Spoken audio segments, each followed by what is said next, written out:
Alors, bonjour à tous et bienvenue encore une fois sous notre baobab, sous notre arbre à palabre. Donc aujourd'hui, nous allons parler d'un sujet pas très gai, mais un sujet dont je tenais à parler en fait parce que ça fait partie des sujets tabous que nous avons chez nous, qui est le deuil. Donc, comment on fait pour traverser la perte ou passer à travers la perte d'un être cher?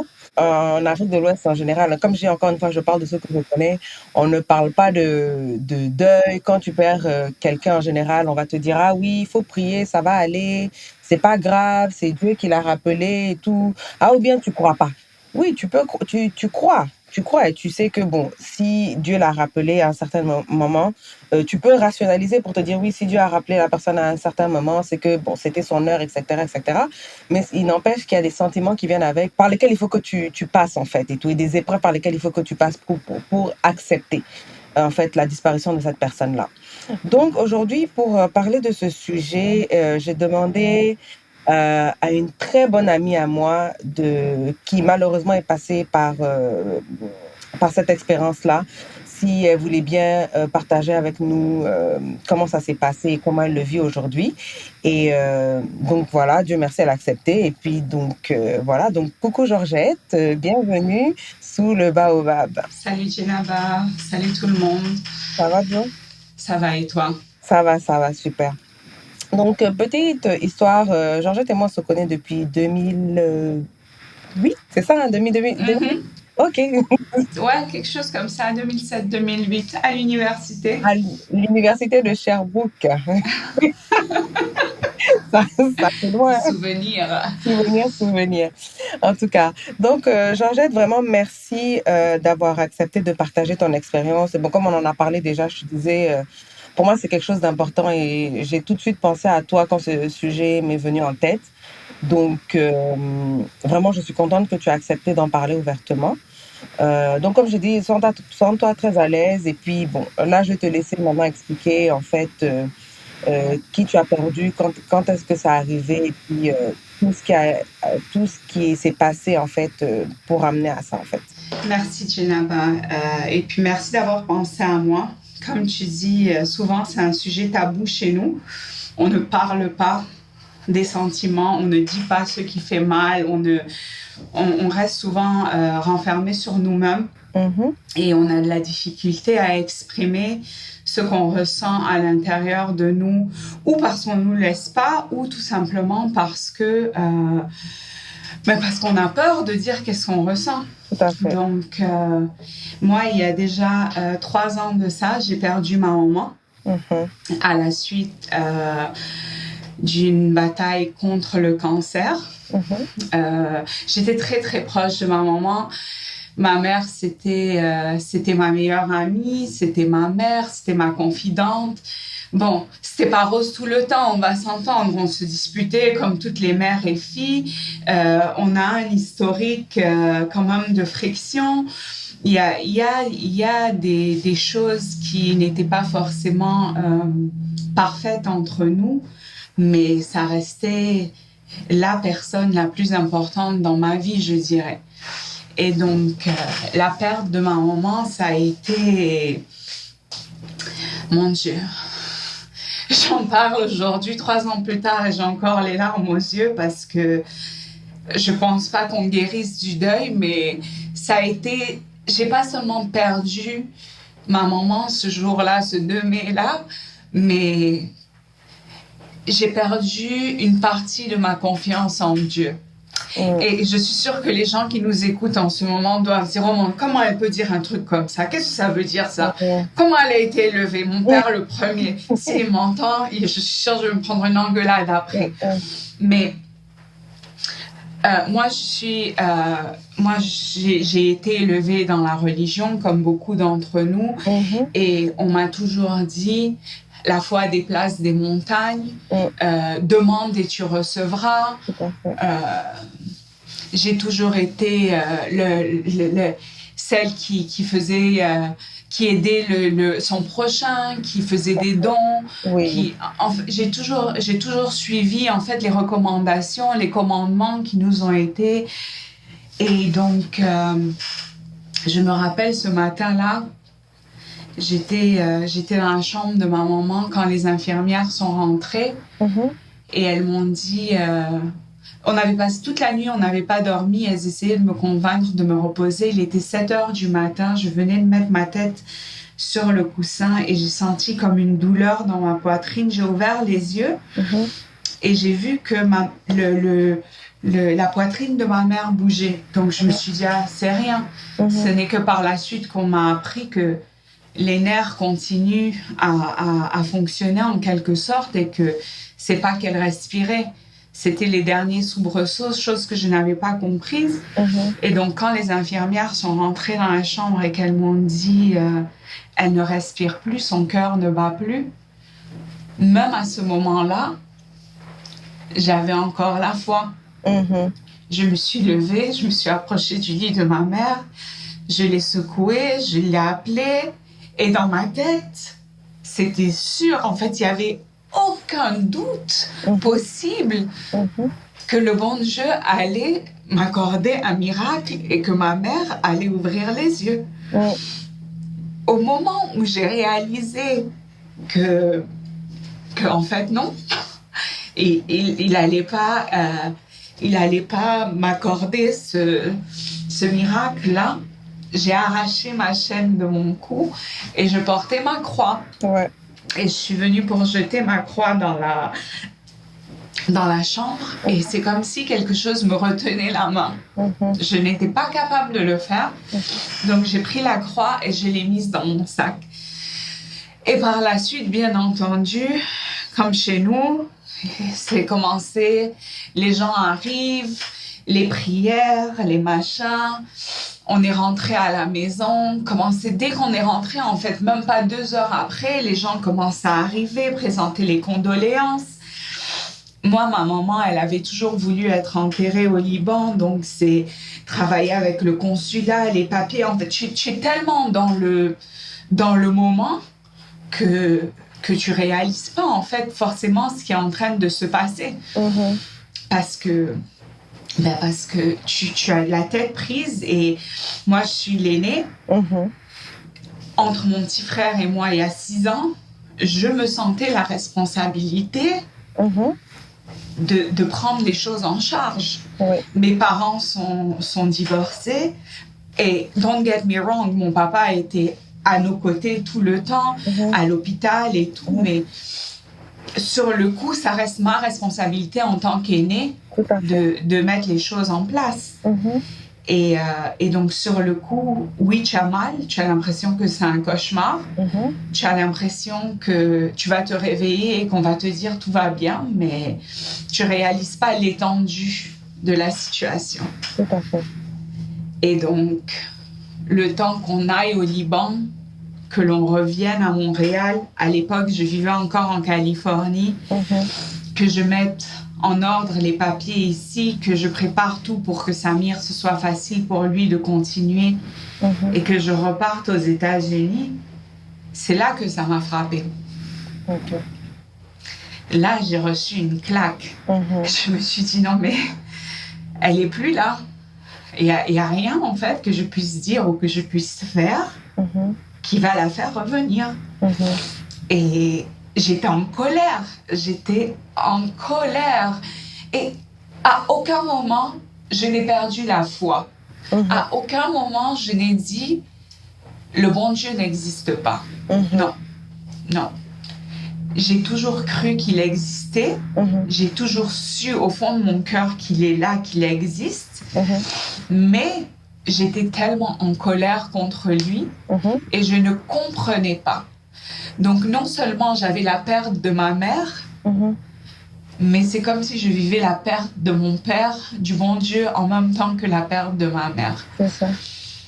Parce que tout le monde me disait, il faut que tu pries, comme tu disais tout à l'heure, prie. Prie, c'est la prière qui va t'aider. Hi. La prière, là, ça ne résout pas tous les problèmes tout le temps. Hein? Et puis nos chers croyants, je ne dis pas que pour tout le monde c'est comme ça. Je dis que pour moi, c'est comme ça que ça s'est passé. C'était pas possible pour moi de trouver le réconfort dans la prière parce que pour moi, le bon Dieu était responsable de la perte de ma maman. Et donc, pour faire un petit pas en arrière, ma maman était atteinte d'un cancer des hormones. C'est un cancer qui est excessivement rare et qui est très difficilement détectable. Et quand on a détecté le cancer de ma maman, il était déjà en stade 4, ça veut dire qu'il était déjà métastasé. Il était à plusieurs endroits dans son corps et il n'avait pas été détecté ici à Montréal. Ce n'est que pendant des vacances au Liban qu'un des oncles de ma maman a vu comment elle marchait. Le jour où on est arrivé d'ailleurs, et il lui a posé des questions. Et le lendemain, on a commencé les examens. Et en 3 jours, on me disait, tu ramènes ta maman à Montréal. Donc, à ce moment-là, moi, je me suis dit, c'est la main du bon Dieu, c'est la main du Seigneur qui a fait qu'on a détecté ça maintenant. Tout à fait. Et donc, on est rentré à Montréal, on a commencé à faire les examens, on a trouvé c'était quel type de cancer assez rapidement. En moins d'une semaine, on savait c'était quoi. On a commencé les traitements, elle a fait des réactions allergiques aux traitements, mais il y a toujours eu une réponse. Le bon Dieu mettait toujours une réponse, une solution au problème quand il se posait. Et donc, je n'avais aucun doute que tout allait bien se passer. Et donc ça a commencé en octobre. En février, on me dit, ta maman est guérie, tout va bien. Je me souviens, Je te rappelle, je t'avais appelé, j'avais dit, Jenaba, c'est un miracle, elle n'a plus rien. Et donc, je rentre aux États-Unis pour 3 semaines à peu près, parce que moi-même, je devais me faire opérer. Oui, je me souviens.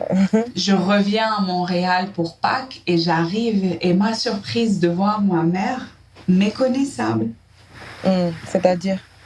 C'est-à-dire que je suis rentrée dans la maison et ma mère m'a regardée et n'a eu aucune réaction. Ma mère ne reconnaissait pas son aîné. Et j'étais là et je lui disais, maman, c'est Joe.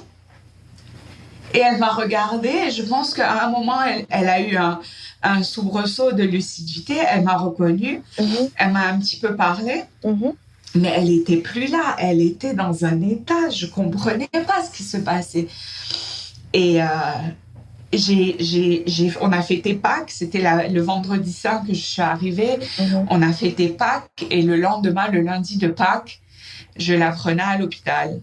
Et on me disait, ta mère n'a qu'1 mois à vivre. Et je me rappelle avoir foutu le médecin à la porte parce que c'était pas son médecin traitant.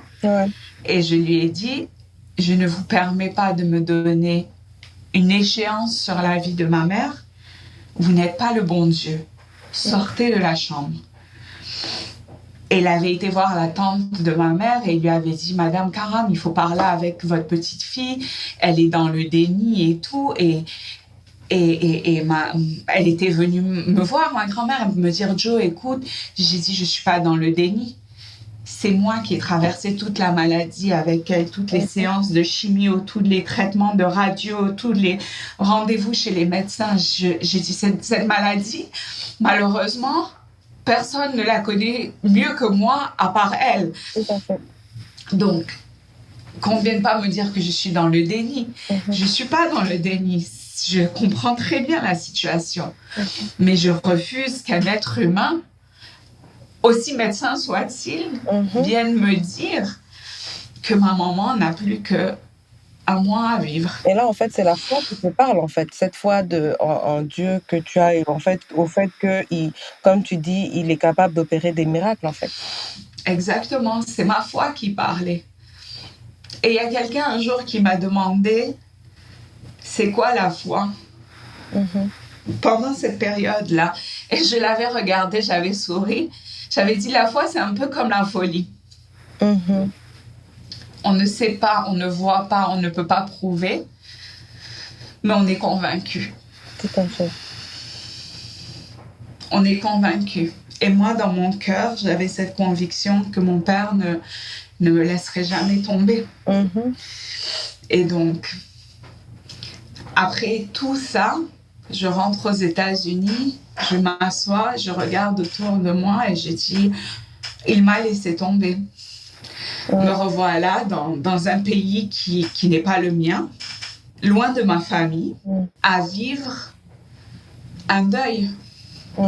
Et heureusement pour moi, et à l'époque, je m'en étais pas rendu compte, mais j'étais avec Séblé, qui est ma deuxième maman, qui est ma deuxième marraine, qui est mon ange gardien, en fait, parce que c'est elle qui s'est tenue à mes côtés. Mais même encore là, notre culture tellement présente, tu ne peux pas te fâcher du bon Dieu. Elle me répétait, tu ne peux pas te fâcher du bon Dieu, il faut que tu pries. Et je la regardais et je disais, mais quand est-ce qu'ils vont arrêter de me dire que je ne peux pas? Bien sûr que je peux. Parce que c'est ça qui arrive en ce moment. Dans mon cœur, c'est pas... En fait, je ne cherchais pas à être fâchée. C'était un sentiment qui était présent dans mon cœur. J'étais fâchée. C'est ça. J'étais extrêmement fâchée. Comme on dit au Québec, j'étais en tabarnak. J'étais vraiment... Je disais, mais attends, je prie, j'aide mon prochain.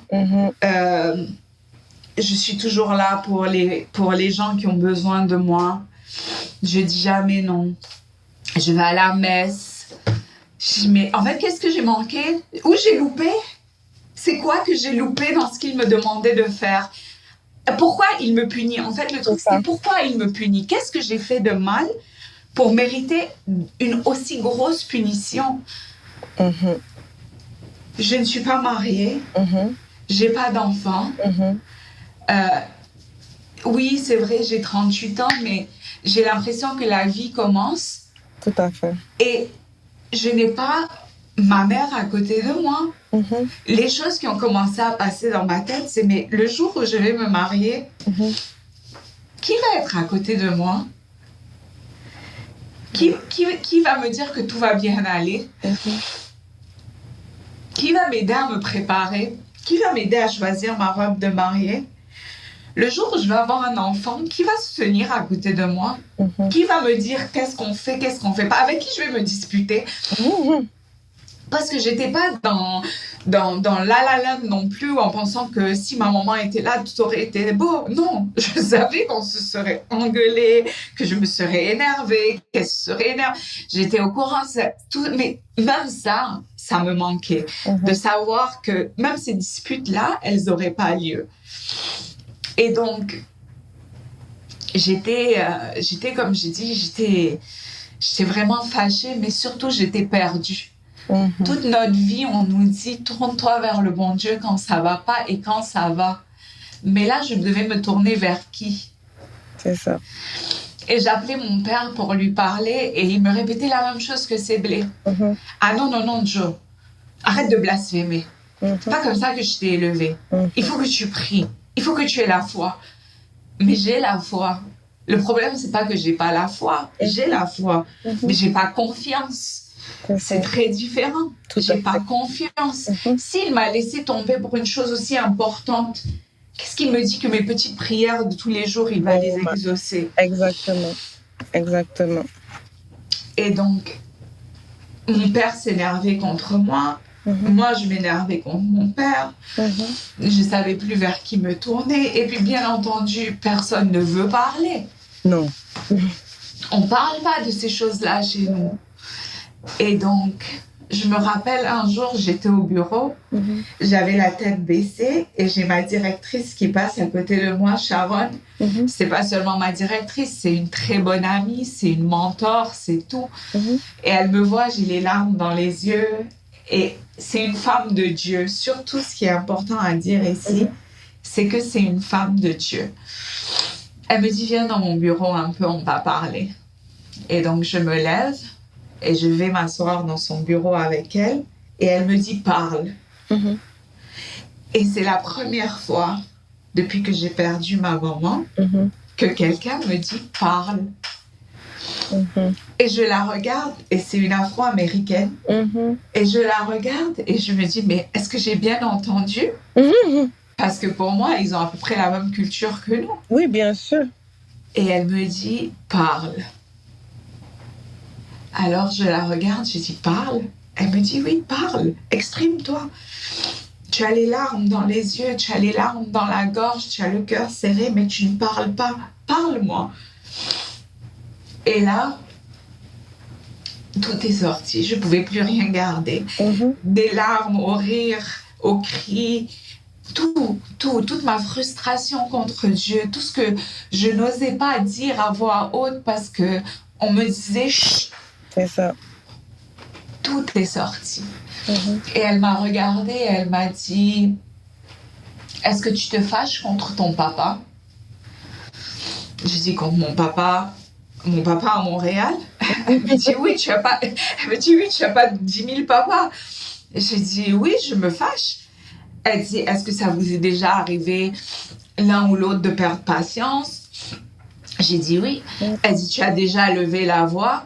J'ai dit, j'en suis pas très fière, mais oui, j'ai déjà levé la voix. Loin de lui, parce que j'avais peur de sa main. Mais quand il y a le continent américain qui nous sépare, oui. Oui, c'est ça. C'est facile. Et donc, elle me regarde et elle me dit, le bon Dieu, c'est qui pour nous tous? J'ai dit, mais c'est notre Père. Elle dit, alors pourquoi tu penses que c'est OK de te fâcher avec ton père, ton papa, mais c'est pas OK de te fâcher avec ton Père céleste? Je dis, mais parce que à chaque fois que je dis que je suis fâchée, tout le monde me dit, tu ne peux pas te fâcher. Et elle m'a dit, oui, tu peux. Tu as le droit d'être fâché. Tu as le droit de ne pas comprendre. C'est ton droit. Il t'a créé avec une tête, avec un esprit, avec un cœur, avec des sentiments. Il t'a donné tout ça. Et tu as le droit de te fâcher. Et je me suis assise et je l'ai regardé. On dirait que là, le sentiment de culpabilité que j'avais face à mon manque de confiance et face à ma frustration, s'était envolé tout d'un coup. Tout d'un coup, j'avais une femme de Dieu assise devant moi, une femme qui présente, qui enseigne la religion, une femme qui connaît la Bible, qui lit, qui comprend, qui me dit oui, tu as le droit, tu peux continuer comme ça, tu peux dire au bon Dieu que tu es fâché, mais surtout, que tu puisses l'écouter en retour. Et ça a fait une différence. J'imagine, oui. Donc oui, j'étais fâchée. Oui, j'avais le droit de lui dire que j'étais fâchée. Tout à fait. Mais j'avais aussi le droit d'écouter qu'est-ce qu'il avait à me dire. Le deuil n'est pas... Beaucoup de gens me disent, tu es encore en deuil. Tu as encore mal. Arrête de pleurer, ça fait 3 ans. Le deuil n'a pas... Il y a des gens qui ont dit ça? Oui. D'arrêter de pleurer, ça fait 3 ans? Aïe. Le deuil n'a pas de limite. Le deuil n'a pas de limite de temps. Surtout quand on parle d'un être cher. Celui qui n'a pas perdu sa maman ne sait pas c'est quoi la douleur. Tout à fait. Je suis complètement d'accord parce que moi j'ai la chance d'avoir mes 2 parents en vie. Et comme tu dis, c'est pas des relations faciles, hein. Je veux dire, il y a des hauts, il y a des bas. Mais en fait, tout ça en fait fait la relation en fait. Exactement. Et moi, la manière dont je vois aussi le deuil, et on pourra en reparler plus amplement, mais la manière aussi dont je vois, c'est que comme tu dis, c'est jamais fini, c'est quelque chose qui est toujours là en fait. Et Rachid aussi, que tu sais, qui a perdu sa mère aussi il y a quelques années, me disait, il y a un moment, il dit, c'est pas que la douleur s'en va, tu vois, parce que des fois, il y a des moments importants de ta vie qui arrivent, Mhm. et puis tu te dis, la personne n'est pas là, en fait, et puis, en fait, parce que surtout ta mère, tu ne peux Mhm. pas imaginer ta... En fait, c'est toutes les premières fois. C'est ça, exactement. Et donc, ne pas avoir ta mère avec toi, tu sais, la douleur, elle revient. Et des fois, c'est comme ça, t'as l'impression qu'en fait, tu l'as perdu, on vient de t'annoncer Mhm. tout de suite son décès. Mais des fois, la douleur est un peu moins grande. Et en fait, et plus le temps passe, en fait, plus la douleur devient, comment on dit ça en français? Dull. C'est plus gérable, C'est disons. ça, exactement. C'est exactement ça, en fait. Tu apprends à gérer comment les émotions rentrent en toi. Exactement, exactement. Donc, j'ai dit, bon, personnellement, je ne peux pas imaginer, tu sais, parce que, comme j'ai dit, j'ai encore mes deux parents en vie. Le seul deuil, entre guillemets, que j'ai vécu, c'est quand j'ai fait ma fausse couche. Et donc, effectivement, le sentiment de colère dont tu parlais tout à l'heure, en fait, je, Tu comprends? oui, je comprenais parce qu'effectivement, c'est le premier truc qui me venait en tête parce que j'ai dit, ah, mais Dieu, moi, je comprends pas. Ça fait 8 ans, j'essaie de tomber enceinte. Là, je vais chez tous les médecins, tous les trucs, j'ai fait tous les examens confortables, inconfortables, imaginables, possibles. En plus, tu vas chez le gynéco en tant que femme, tu es là et puis tout le monde est devant toi et puis Tout le monde t'observe. c'est et tout. Donc, tu passes par tous ces moments-là et puis tu te dis non, juste pour tomber enceinte. Et en fait, ça arrive, mais le temps que tu t'en rendes compte, ça y est, c'est déjà fini, en fait. Tu vois ce que je veux dire? Mhm. Et c'est ça. Donc, cette colère-là aussi, je l'ai portée pendant longtemps. Et puis, donc, comme toi, on m'a dit, ah oui, mais. Et puis, moi, on m'a dit, oh non, c'est juste une fausse couche, c'est rien. Hein? Mais c'est ça. C'est ça, mais Comment c'est juste? oui, C'est pourquoi ça tu qui, peux aller ça m'énerve chez nous. Pourquoi c'est juste? c'est ça. Il faut aller prier. Dieu va te donner encore. Toi, pourquoi tu fais ça? Et puis, bon, tu t'es dit, oui, bon, je comprends, oui, effectivement, mais le but non plus, c'est pas de s'asseoir sur ses sentiments et puis de, de les ignorer, vraiment. C'est vraiment aussi comme elle a dit, en fait, parce que c'est- ces sentiments-là, tu dois les exprimer. Ça doit être une conversation, comme elle dit, parce que oui, tu peux les exprimer, tu dois les exprimer, mais surtout, tu dois aussi écouter en retour. Tu vois ce que je veux dire? Exactement. Et dans les signes comment ils te parlent un peu tous les jours. Donc, je comprends vraiment cette Mhm. partie-là.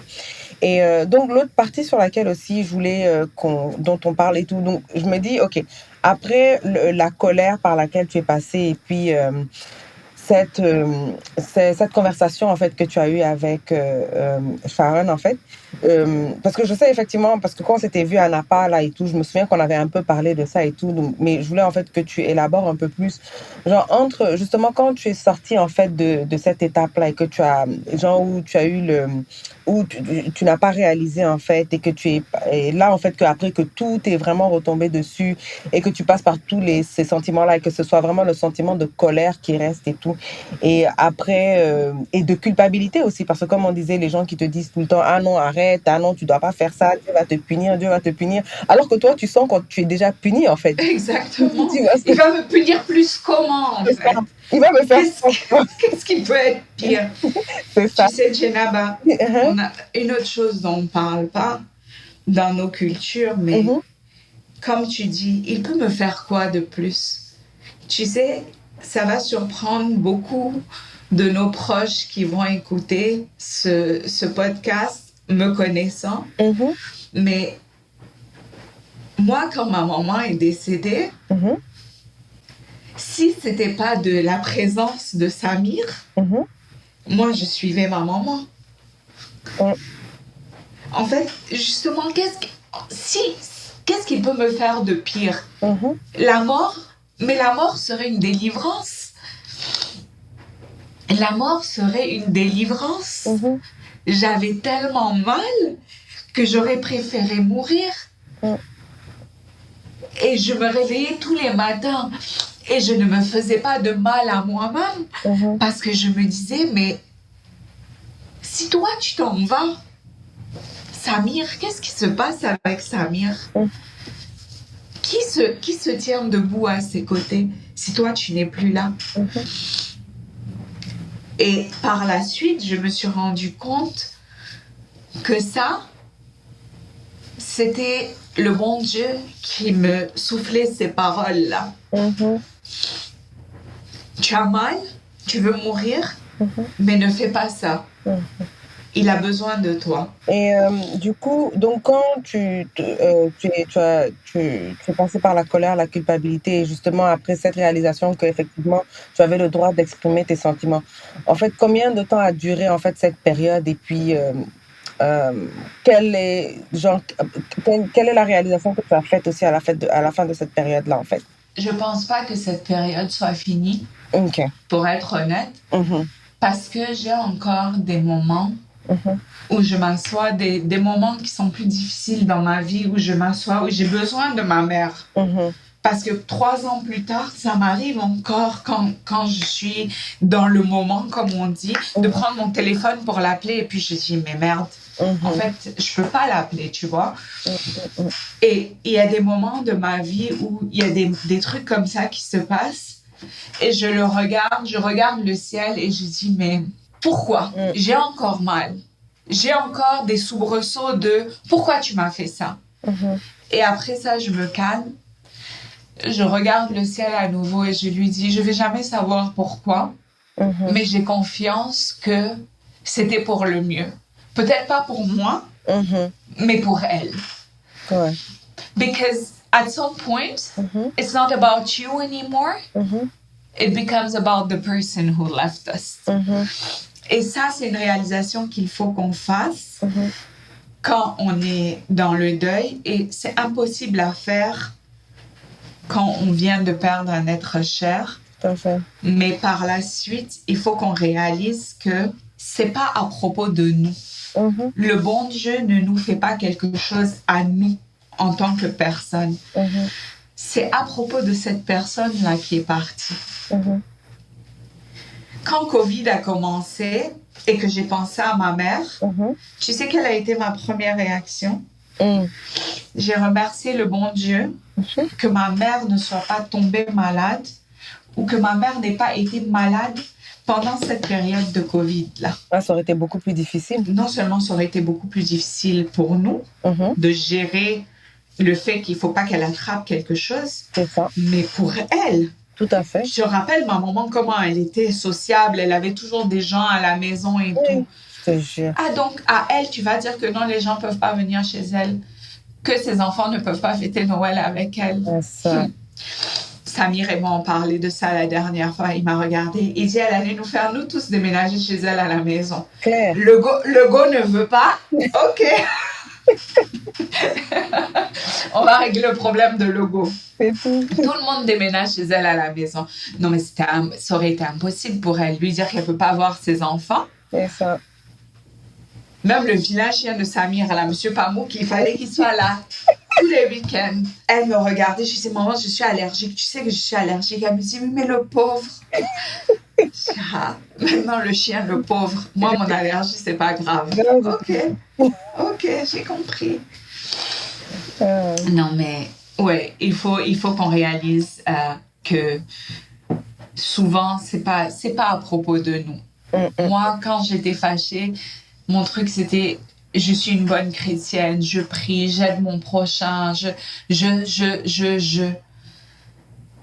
Mais c'était pas à propos de moi, en fait. C'était pas moi qui le punissais. Ou c'était peut-être pas une punition du tout, en fait. Exactement. Peut-être que c'était une bénédiction. Et on ne saura jamais, on ne pourra jamais comprendre quelle bénédiction ça peut être. Tout à fait. Je vais dire quelque chose et je sais que ça va pas arriver là-bas, donc c'est pas grave, je vais parler.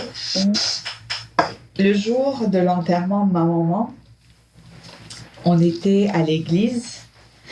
Dans le salon de l'église, on était debout, on était au Liban. Et les gens venaient présenter leurs condoléances. Et ça passait, et ça passait, et ça passait. Et les gens présentaient. Et je me disais, mais mon Dieu, pendant combien d'heures je vais rester debout ici à prendre des condoléances de gens que je connais même pas? Mhm. Et la seule raison pourquoi l'enterrement de ma maman s'est passé au Liban, Mhm. c'est que bien avant qu'elle ne soit malade, elle avait toujours dit elle voulait être enterrée avec son père et sa mère dans son village. Mhm. Et donc, j'étais debout et je prenais les condoléances et tout. Mhm. Et il y avait des personnes âgées Mhm. qui venaient présenter leurs condoléances. Et j'étais là et je les regardais dans ma tête. Je me disais, mais en fait, explique-moi. Mhm. Moi, ma maman, qui n'a pas 60 ans, on n'a pas encore fêté ses 60 ans, Mhm. tu me l'as prise. Mhm. Les vieilles, là, tu pouvais pas prendre une d'entre elles. Quand tu as cherché partout, tu voulais prendre... C'est ma maman, tu as décidé de le prendre. Et j'étais dans l'église et c'est les idées comme ça qui traversaient mon esprit. Je me suis dit, non, mais c'est pas normal. Mhm. C'est pas normal. L'autre, elle a Alzheimer. L'autre, elle peut pas marcher. L'autre, elle est déjà emmerdante. On ne la supporte pas. Mais non, c'est pas elle. C'est moi, ma maman, qui a décidé de le prendre. Genre, désolée, je ris, hein, parce que, parce que Parce que tu m'imagines, hein? je suis en train de faire ça et puis, genre, je vois déjà toutes les vieilles tatas, là. Je te Et puis, jure. c'est pas drôle, hein, mais vraiment, je comprends ça tout à fait, quoi, parce que tu Mais te tu dis, sais, c'est quoi le pire, Jenaba? C'est que mon oncle, le petit frère de ma maman, est venu se mettre à côté de moi à un moment donné. Et il m'a dit ce que je pensais à voix basse dans ma tête. Il est venu me chuchoter ça dans mon oreille. Il pouvait pas prendre une de celles-là. C'est ma sœur, il est... Et je me rappelle, je l'avais regardé, j'avais bougé la tête. En fait, je pouvais rien lui dire parce que je ressentais exactement la même chose. Je me disais, non, mais c'est n'importe quoi. Aïe, aïe, aïe. Mais tu vois, aujourd'hui, j'en ris. Mais c'est ça la Et beauté du deuil aussi. c'est ça, c'est l'espoir que demain, tu vas vivre tes sentiments d'une meilleure façon. Et comme Rachid t'a dit, on n'arrête pas d'avoir mal. On n'arrête pas. La douleur, là, elle reste dans le fond de ton cœur. Jusqu'à la fin de tes jours, je pense, tu la ressens. Mais c'est comment tu vis cette douleur-là au jour le jour qui fait toute la différence. Et toi, Et moi, c'est pas... comment dire, ça va énerver des gens que je dis ça encore une fois, surtout s'il y a des gens de ma famille qui m'écoutent ici. C'est pas forcément la prière qui m'aide parce que, comme je t'ai dit tout à l'heure, je suis encore 3 ans plus tard entre le fait que je suis fâchée et le fait que je fais la paix avec lui petit à petit. C'est un processus. Mais c'est ça. Mais moi, c'est la rationalité. Quand il y a des jours où j'ai mal et que je n'arrive pas à gérer cette douleur, en fait, j'arrive pas à dire à ma tête. Et moi, c'est comme ça que je vois les choses. En fait, je dis à ma tête de dire à mon cœur, c'est pas grave. Là, maintenant, tu as mal, c'est OK. Tu as le droit d'avoir mal. Demain va être meilleur. Tu veux pleurer? Pleure. C'est pas grave. Demain va être une meilleure journée. Après-demain va être une meilleure journée. Tu as le droit d'avoir mal. Tu as le droit de pleurer. Mais tu peux pas laisser ça envahir ta journée. Et une autre chose que je fais, j'ai la robe de chambre de ma maman. Les jours où ça va vraiment pas, je mets la robe de chambre de ma maman, je ferme les yeux et j'imagine qu'elle est là et que c'est elle qui me prend dans ses bras et qui me dit ça va aller.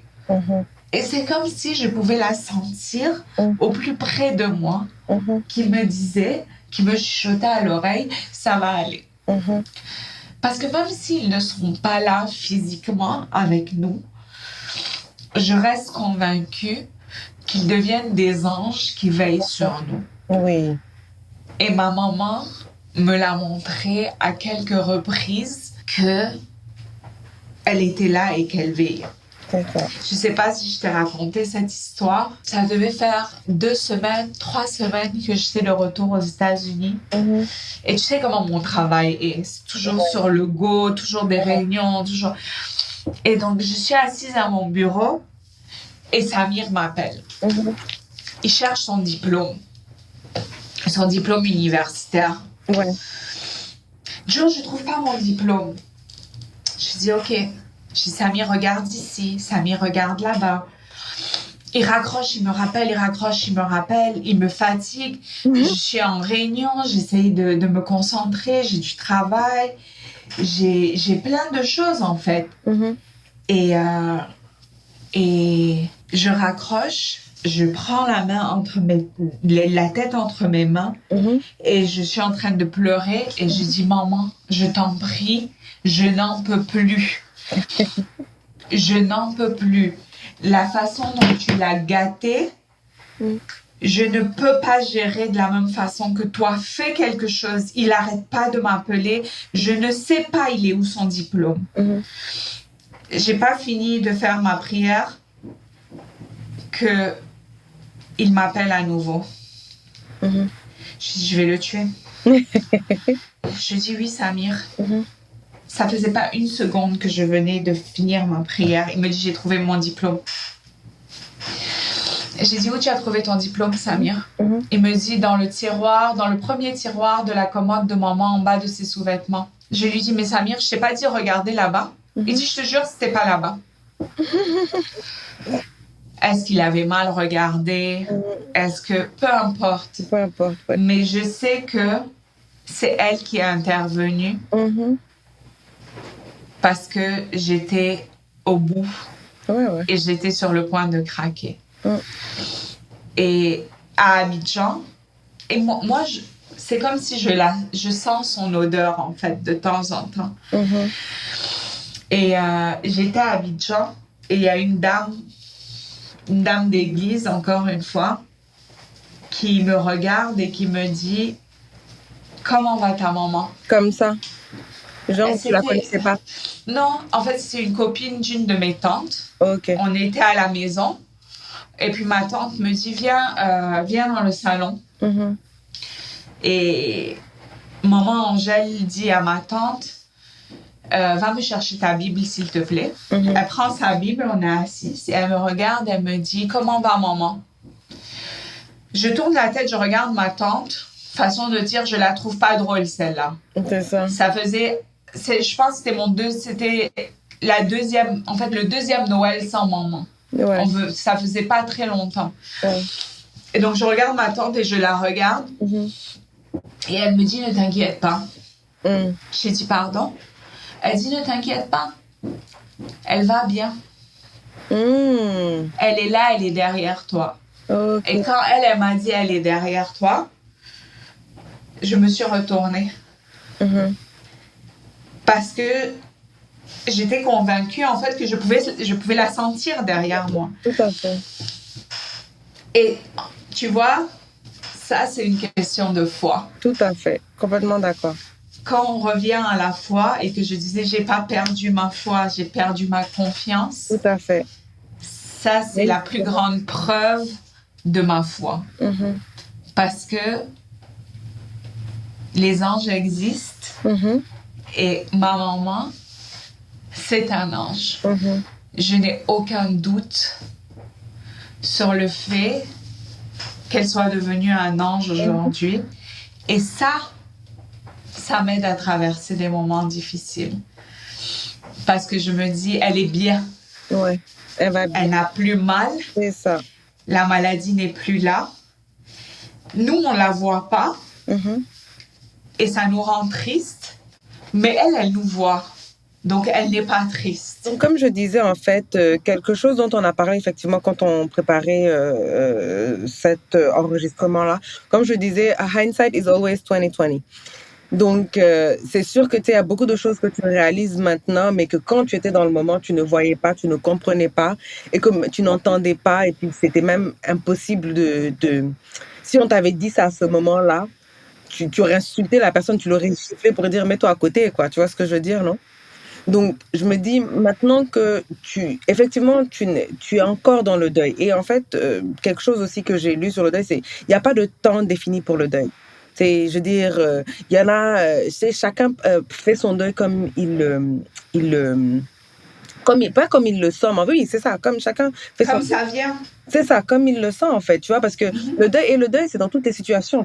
C'est dans la perte d'un être cher, la fausse couche que j'ai faite, Mhm. même dans un avortement, il y a une perte aussi, tu vois ce Bien que je sûr. veux dire? Et donc, il y a différentes sortes de deuil. Enfin, il n'y a pas différentes sortes de deuil, mais toutes les situations peuvent amener à un deuil en fait. Et Mhm. donc, et comme je dis, le deuil peut prendre le temps que ça prend en fait.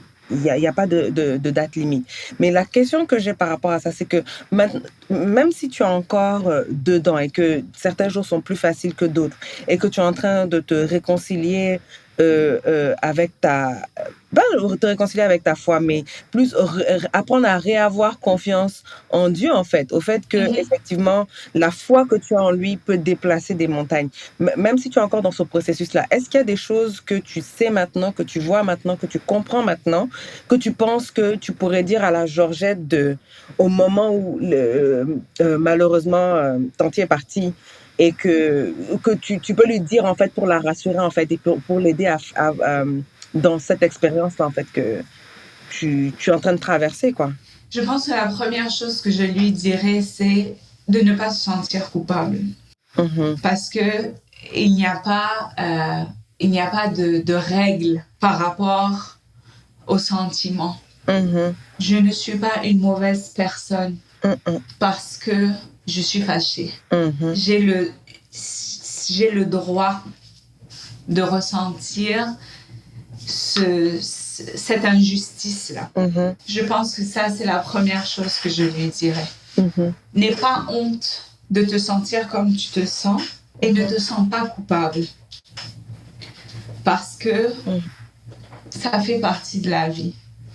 Et donc, les paroles que Sharon m'a dites, mhm, c'est ces paroles-là que je me répéterai bien plus tôt dans le processus à moi-même. mhm, Et je pense que la deuxième chose que je ferai, c'est d'accepter de vivre mes sentiments aussi. Ne pas essayer de les repousser. tout très important. S'il faut que je pleure, Mhm, s'il faut que j'écrive, s'il faut, peu importe, il faut pas repousser les sentiments. mhm, Et surtout, surtout, surtout, demander de l'aide. mhm, surtout. Parce que c'est pas ton papa, c'est pas ta maman, c'est pas ta soeur ou ton frère qui vont être capables de te guider dans ces moments-là.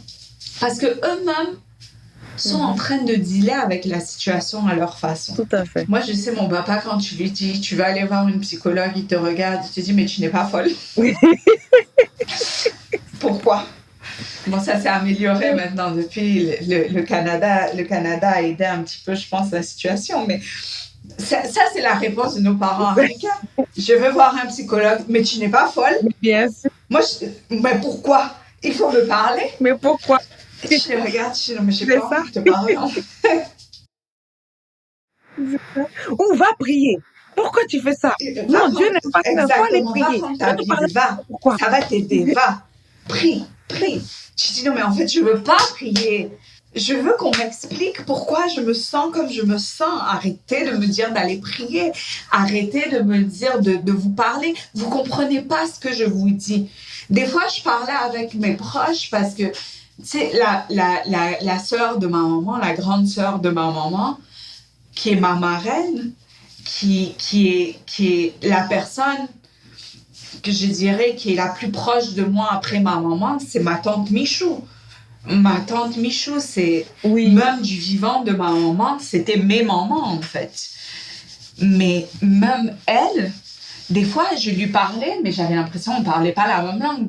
En fait, elle me parlait et puis je lui parlais, j'avais l'impression que je parlais en créole et qu'elle comprenait pas qu'est-ce que je lui racontais, en fait. Elle me donnait des réponses sur des choses. Je dis, mais en fait, est-ce qu'elle comprend qu'est-ce que je suis en train de dire? Et la même chose avec mon papa. Je lui disais A, il me disait Z. Je le regardais, je dis, non, mais il comprend pas. Il comprend pas. C'était par exemple, je sais pas moi, tu sais, chez nous, on porte le deuil, on porte le noir. Normalement, le noir, certaines, moi je sais, il y a une des tantes de ma maman qui l'a porté pendant plus d'1 an.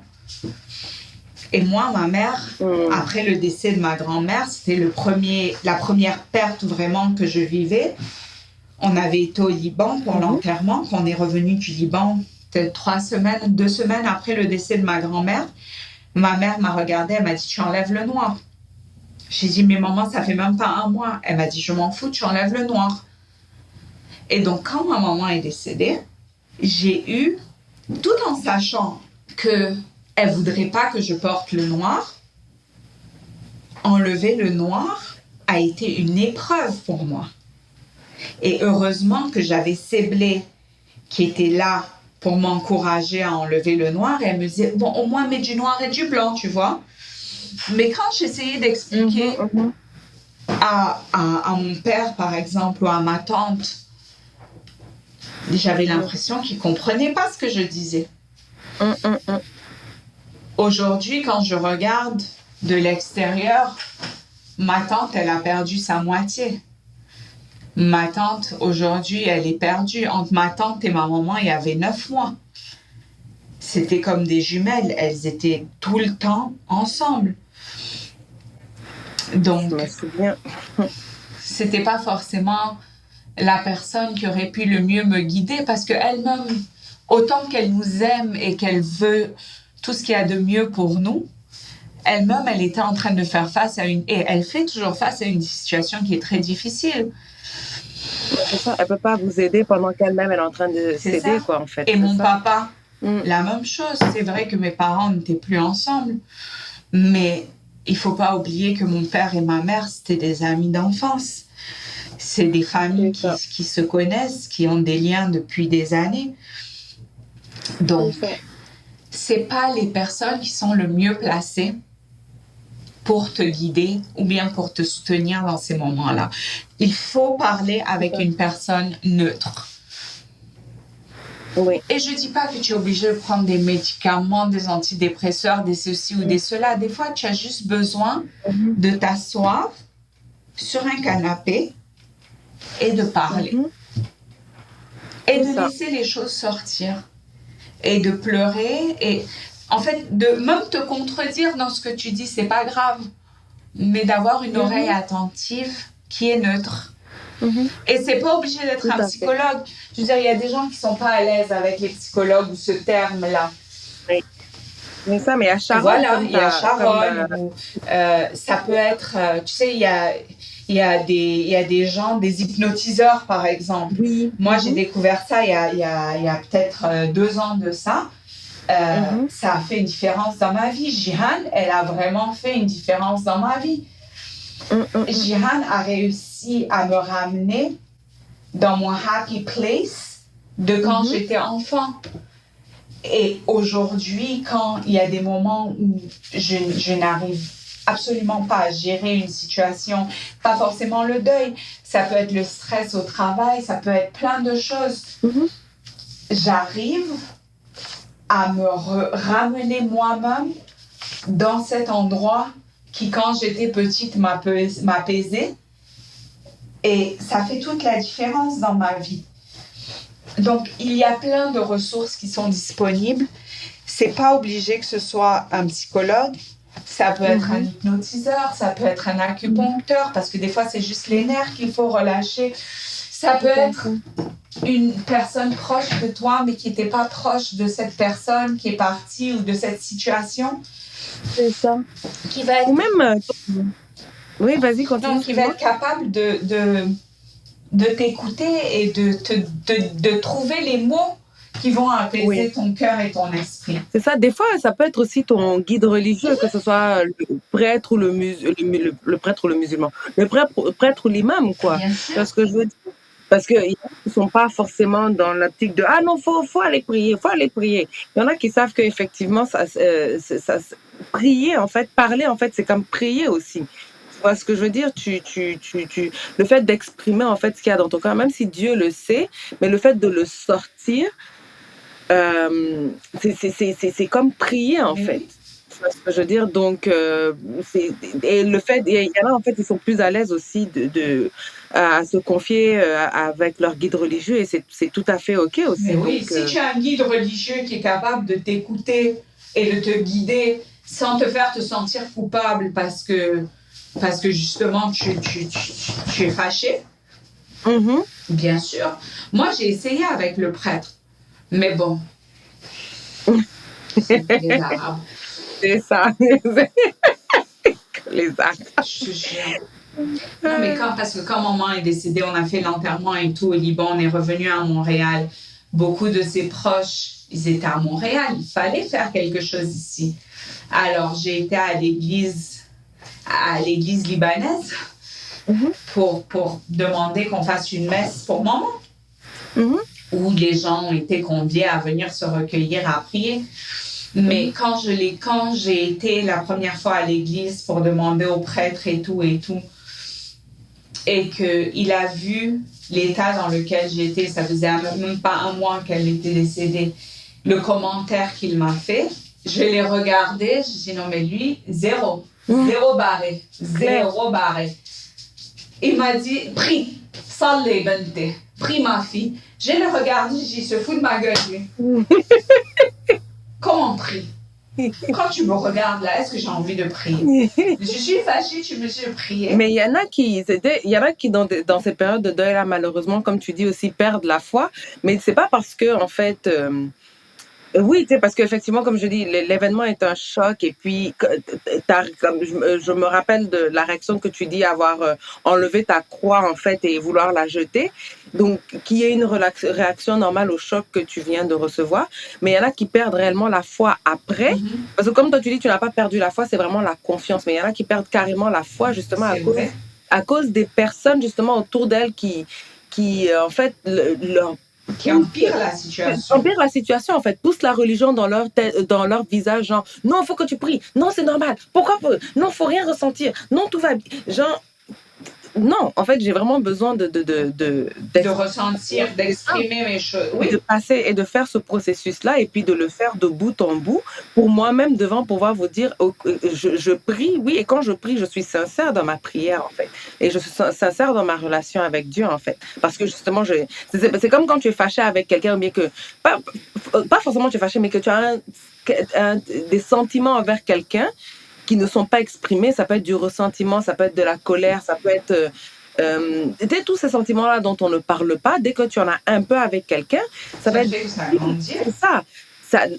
Ça va être difficile en fait d'avoir une relation stable avec cette Mhm. personne-là si Tout ces à fait. sentiments-là ne sont pas exprimés. Donc Mhm.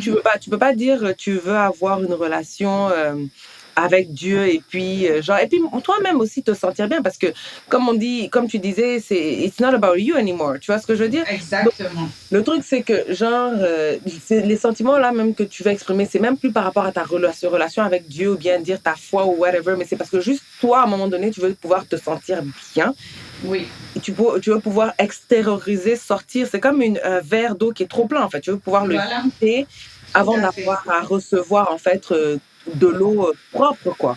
Tu vois, donc, je comprends ça tout à fait. Et tu sais, Jenaba, en Hum, fait, le cancer mhm, est une maladie qui est pleine de surprises. hum, C'est, c'est comme le diable. Pour moi, cette maladie, c'est comme le diable. mhm. Parce que tu sais jamais comment elle vient et tu sais jamais si elle va partir. Ouais. Des fois, on te dit qu'elle est là. Après, on te dit que c'est parti. Mhm, Ça revient. mhm. C'est vraiment la pire maladie qui puisse exister. Je suis complètement d'accord. Parce qu'en plus, on dit que tu ne guéris pas d'un cancer. En fait, les gens qu'on dit, à qui on dit que les gens qui ont guéri d'un cancer, c'est les gens qui sont restés sans cancer pendant 10 ans. 10 ans. Et Sinon, c'est une même, rémission. et même après ça, Mhm. Regarde, moi, j'ai ma tante, elle a eu un cancer du sein. 10 ans plus tard, elle n'avait rien. On venait de lui dire qu'elle était guérie, qu'elle n'était plus en rémission, mais qu'elle était free. C'est ça. Et c'est revenu dans ses os. Bah, tu vois. Donc, c'est vraiment une sale maladie. Et tout comme pendant le deuil, tu fais face à des émotions. Oui. Et beaucoup de personnes, toutes les émotions par lesquelles je suis passée pendant mon deuil, ou par lesquelles je suis en train de passer, tu peux passer par ces émotions-là pendant cette maladie aussi. Parce qu'elle est faite de tellement d'incertitudes. Moi, par exemple, pendant le temps de la maladie, ça a raffermi ma foi. La prière, à ce moment-là de ma vie, était une chose à laquelle je me suis raccrochée. Je pense que je n'ai jamais autant été à l'église que pendant cette période-là, honnêtement, quoi. Et j'allais pas à l'église parce que j'étais forcée d'aller à l'église. J'allais à l'église parce que je voulais aller à l'église. Tout à fait. Je priais énormément. Et je priais pas pour demander, hein. Il faut faire attention. Je priais pour dire merci. Merci de me donner la possibilité d'être à côté de ma maman. Merci de nous avoir fait découvrir cette maladie-là. Je disais merci. Et donc, la raison pour laquelle j'aborde ce sujet, c'est pour dire que chaque personne est différente et même une personne, d'une situation à une autre, peut gérer les choses différemment. Pendant la maladie, j'ai été d'une confiance aveugle et après la maladie, j'ai perdu ma confiance. Mais tout au long des deux, ma foi a toujours été présente.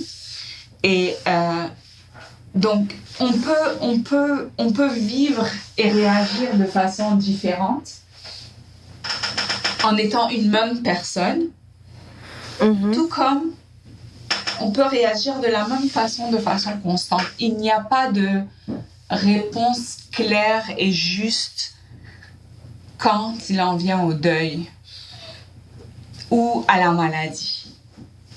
Il y a pas chaque personne, même une même personne peut réagir de façon très différente. Et même cette émission que je fais sur le deuil, comme je t'expliquais, en fait, c'est le but du podcast, c'est vraiment la transmission et puis vraiment que chacun puisse partager ses expériences. Et comme je dis, en fait, c'est la genèse, en fait, c'est vraiment ma fille que je me suis dit, on n'a pas l'habitude de parler dans nos communautés.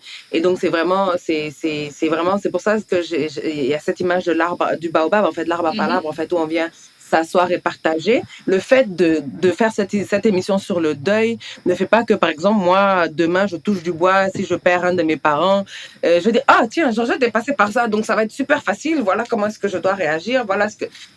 Ça va quand même être difficile. Et ça, j'en suis complètement consciente. Et vraiment, je voulais pouvoir l'exprimer parce que c'est pas une question de ça va être facile. Et puis voilà le mode d'emploi sur comment gérer son deuil. Il n'y a pas de mode d'emploi en fait. Et comme Joe le disait, en fait, c'est vraiment une question de. Ça dépend de chaque personne.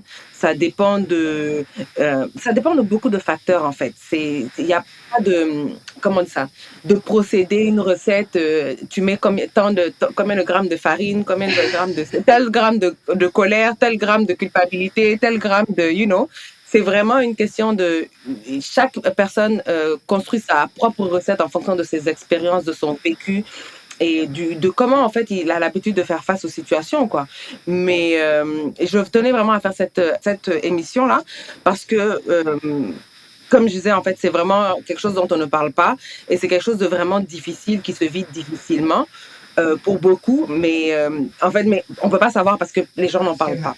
Donc vraiment en tout cas Joe je tenais encore à te remercier parce que franchement de t'être ouverte comme ça et puis vraiment d'avoir beaucoup partagé et puis d'avoir été honnête surtout. De pas avoir dit « Ah non, moi aujourd'hui c'est fini, hein, je veux dire, ça fait 3 ans, c'est fini ». tu vois. Et puis je pense plus à ma maman. Bon, j'y pense de temps en temps, mais c'est pas bien grave, tu vois. Mais vraiment d'avoir été très vrai et puis très authentique en fait. Et puis de vraiment d'avoir partagé beaucoup de choses. Et puis j'espère vraiment que ça aidera Moi quelqu'un, aussi. tu vois. Et que vraiment que, en tout cas, j'espère vraiment que ça aura le but escompté et que on pourra tu sais, si ça change la vie juste d'une seule personne, ou même une personne qui passe par le deuil en ce moment, qui se rend compte qu'elle n'est pas seule et que c'est Exactement. difficile pour tout le monde, c'est pas parce que tu vois quelqu'un en train, genre la même, disons, même dans les frères et sœurs, genre, toi, tu es là encore en train, disons, tous les jours, tu es là, tu penses à ta mère et tout, et que par exemple, Samir, lui, genre, tu le vois, il est heureux, il vit sa vie normale, tu te dis, mais lui, il pense pas à maman. Tu sais, c'est vraiment, chaque personne est Mhm. différente, en fait. Donc, et même quand tu vois la personne que de l'extérieur comme ça, tout va bien, que la personne est en train de vivre sa vie, ça ne veut pas dire qu'à l'intérieur, en fait, tout est clean et tout est droit. Et puis, voilà. Exactement. Donc, en tout cas, vraiment, Joe, toutes mes condoléances encore une fois et merci vraiment pour ce partage. Et écoute, comme je dis encore une fois, j'espère qu'on se retrouvera très bientôt sous l'arbre à palabres et qu'on pourra partager beaucoup plus d'expériences comme ça. Inch'Allah. Inch'Allah. Bye.